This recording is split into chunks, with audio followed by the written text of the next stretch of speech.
I want you all to close your eyes for a moment and imagine.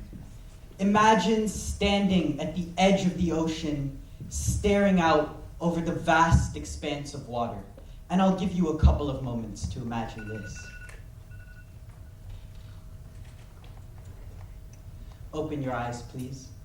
I'm sure as you imagined staring out over the vast expanse of water, it looked really, really beautiful. But what lies underneath the surface is an even more beautiful, fascinating, and complex world.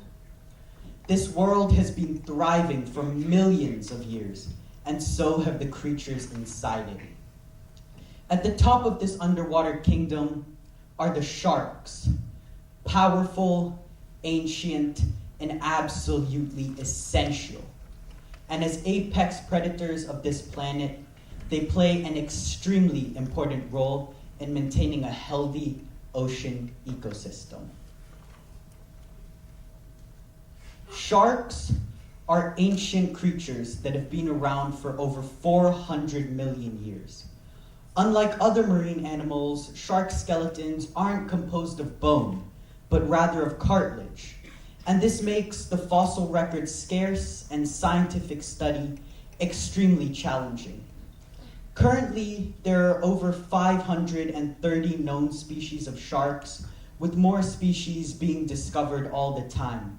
And yet, our ability to study and protect these magnificent creatures depends solely on their survival, something that is becoming increasingly more uncertain due to human interference. What I'm about to say next might surprise many of you, but the sad truth is that 100 million sharks are killed each year by humans. And as I glanced over the audience right now, I saw many, many surprised faces, but it's true.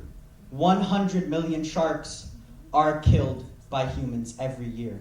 And only 6 humans die from shark encounters every year. In fact, more humans die from mosquito bites, with over 700,000 deaths annually. Through movies like Jaws, we've been led to believe that sharks are horrible, bloodthirsty creatures just waiting to attack. But that's not true. Sharks play a very important role in maintaining a healthy ocean ecosystem.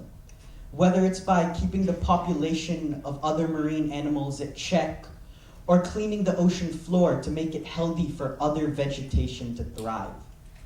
And yet, sharks have been villainized, slaughtered, and discarded, mainly because of one cruel practice: shark finning.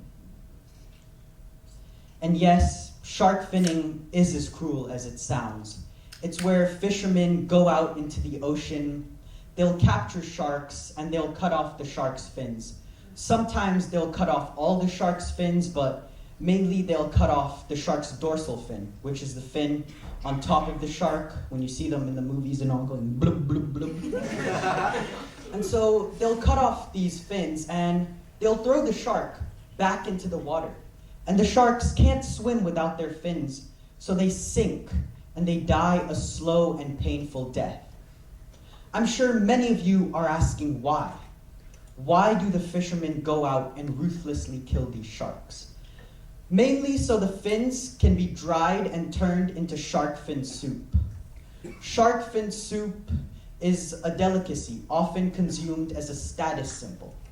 And a single bowl of shark fin soup can sell for around $100.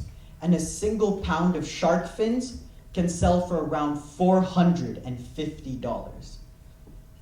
The shark fin trade thrives primarily in regions like East Asia, and it is driving many, many shark species to extinction.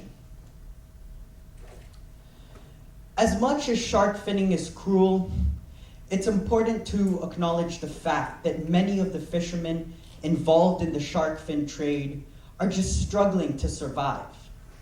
They are at the bottom of a much larger system of exploitation. But there are solutions. For example, in Africa, former elephant poachers have been given new opportunities as wildlife conservationists and now protect the very animals they once killed. The same transformation is possible for those who rely on the shark fin trade. This type of issue can be seen across large industries worldwide, whether it's through factory workers underpaid for their labor, farmers forced to use harmful pesticides in their crops, or communities facing health issues due to oil drilling.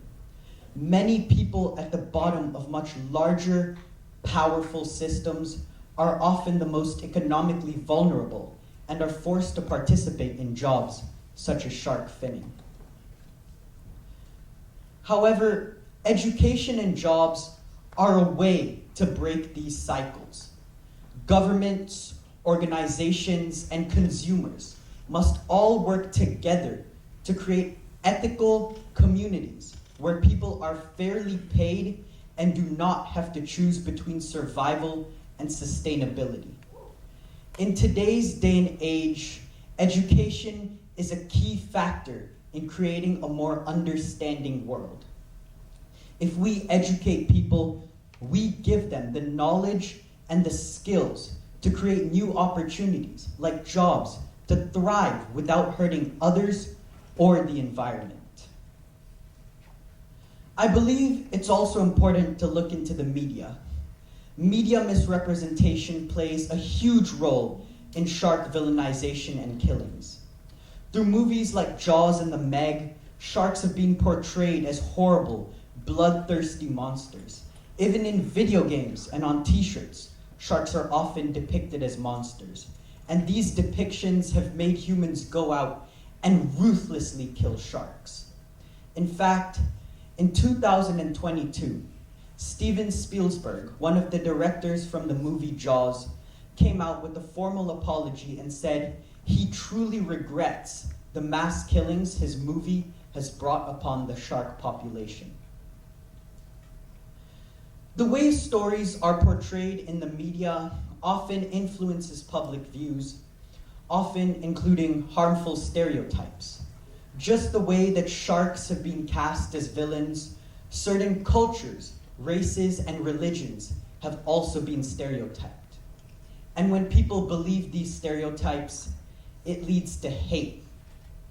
Media has the power to shape reality and views, which is why responsible, factual news reporting is so important.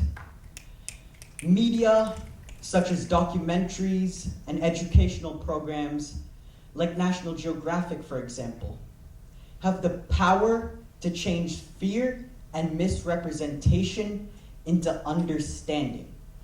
If we educate people, we give them the power and the knowledge to learn about the real role of sharks and people and maintaining proper communities and healthy ocean ecosystems. However, as my talk is now coming to an end, I believe it's important to say that this problem isn't only for sharks. It's a problem where we tend to villainize the things that we don't understand. However, when the media tells honest stories about sharks, people, and our planet, it builds understanding instead of fear. And with understanding comes action. Education gives us the power and the skills to question news that may not be true, go for the facts, and make choices that protect our people and our planet. Thank you.